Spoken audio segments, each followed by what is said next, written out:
मैं अकेला ही चला था जानिब ए मंजिल, मगर लोग साथ आते गए और कारवां बनता गया।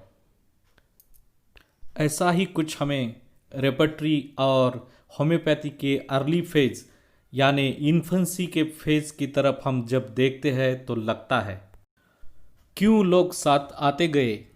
इसका उत्तर हम सही दिशा में सोच लगाए तो हमें मिलता है क्योंकि हनुमान जीनियस थे, हनुमान इंटेलिजेंट थे, हनुमान ऑनेस्ट थे, हनुमान सेंसिबल थे, हनुमान सेंसिटिव थे, हनुमान सिंपैथेटिक थे, हनुमान के पास एम्पैथी थी। ये सब वर्चू के कारण लोग उनके साथ आते गए। वैसे तो हनुमान ग्रेजुएट होने के बाद अच्छी खासी प्रैक्टिस चल रही थी, फिर भी उस वक्त जो भी मेथड ऑफ ट्रीटमेंट पेशेंट को अप्लाई किया जा रहा था वो हनुमान को अच्छा नहीं लगा, इसलिए उन्होंने वो सब छोड़ के ट्रांसलेशन शुरू कर दिया। और उसके बाद आपको तो मालूम है 1796 को उन्होंने होम्योपैथी का डिस्कवरी कर दिया।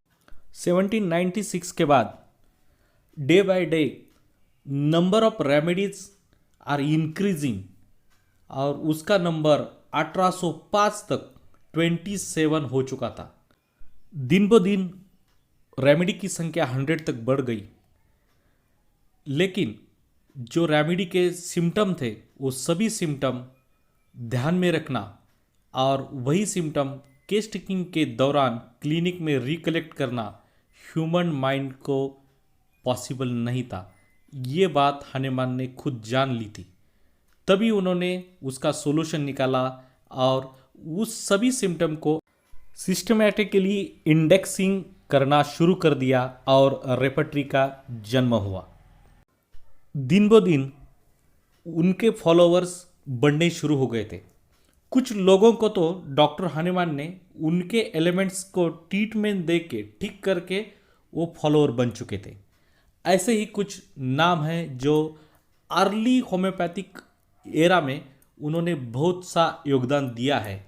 वो नाम है doctor Gross, doctor Ruckert, doctor Jahr, doctor Hartlaub, doctor Ruoff, doctor Hering, doctor Glazer, doctor Tanner, doctor Josephel and doctor Weber. कुछ लोग उनका ट्रीटमेंट का रिजल्ट देख के और कुछ लोग डॉक्टर हनुमान का परसिवरेंस देख के, कुछ लोग सिर्फ क्यूरियोसिटी की वजह से ये नया प्रिंसिपल क्या है ऐसा सोच के भी उनके साथ जुड़ रहे थे। जो भी फॉलोअर, उनका साथी या स्टूडेंट हनुमान के साथ जुड़ जाता था वो सभी को डॉक्टर हनुमान रेपर्टरी यानी इंडेक्स बनाने के लिए बोलते थे। इस इंडेक्स बनाने के आइडिया पर डॉक्टर हनुमान खुद और उनके साथी सभी काम कर रहे थे। 1805 से लेकर 1832 तक ये काम चला। हम इस पीरियड को, इस फेज को हम प्रेगनेंसी पीरियड भी ऐसा बोल सकते हैं। ड्यूरिंग दिस पीरियड हनुमान ने मटरा मेडिका के 6 वॉल्यूम और उसके साथ बहुत ही important that is chronic disease के 4 वॉल्यूम्स और ऑर्गेनन ऑफ मेडिसिन के 4 एडिशन पब्लिश कर दिए थे। इन सभी कामों के दौरान उनको इंडेक्सिंग करना यानी रेपर्टरी प्रिपेयर करने में थोड़ा टाइम कम मिल रहा था। डॉक्टर हनुमान ने कुछ रेपर्टरी प्रिपेयर कर दी थी, लेकिन वो पब्लिश नहीं हो पाई। वो रेपर्टरीज है 1805 फ्रैगमेंटा डी वेरिबस मेडिकामेंटोरम पॉजिटिवस। 1817 को उन्होंने दूसरी एक शॉर्ट रेपर्टरी प्रिपेयर कर दी थी जो 4 वॉल्यूम में थी और वो खुद डेली प्रैक्टिस में यूज़ करते थे। उसके पेजेस थे 4239।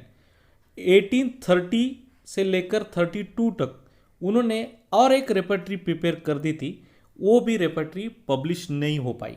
उसका कारण था कि हनुमान खुद को उनको लगता था कि वो रेपर्टरी अप टू मार्क नहीं है और दूसरा उनके जो पब्लिशर थे अर्नोल्ड, वो भी बुक पब्लिश करने के स्थिति में नहीं थे। इस दौरान डॉक्टर ग्रॉस, डॉक्टर झार, डॉक्टर रूकर, डॉक्टर ग्लेजर वो सभी रेपर्टरी के कंसेप्ट पे काम कर रहे थे, लेकिन वो भी कुछ ऐसा परफेक्ट रेपर्टरी बना के पब्लिश कर नहीं पाए थे। उसी दौरान डॉक्टर बोनिंगहाउसेन डॉक्टर हनेमान से जुड़ गए थे।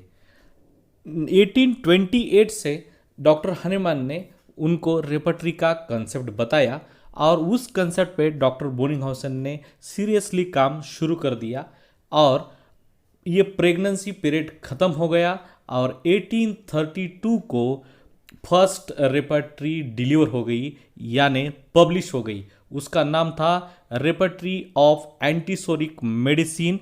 उसका प्रीफेस डॉक्टर हनेमान ने खुद लिखा था और उसके बाद तो हर 1-2 साल के अंतर में रेपर्टरीज पब्लिश हो रहे थे। उन सभी रेपर्टरी को हम क्रोनोलॉजिकल सीक्वेंस में अब देखते हैं।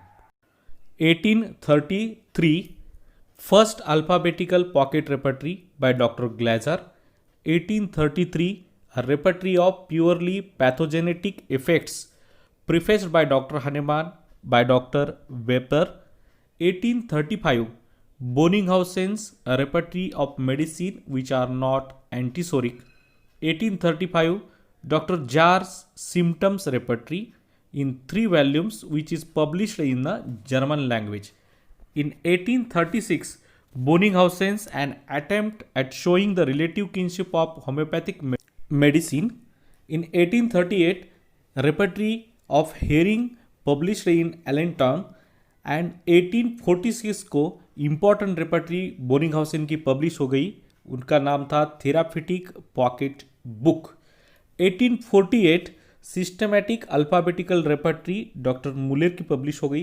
1851 an alphabetical repertory by doctor Brite.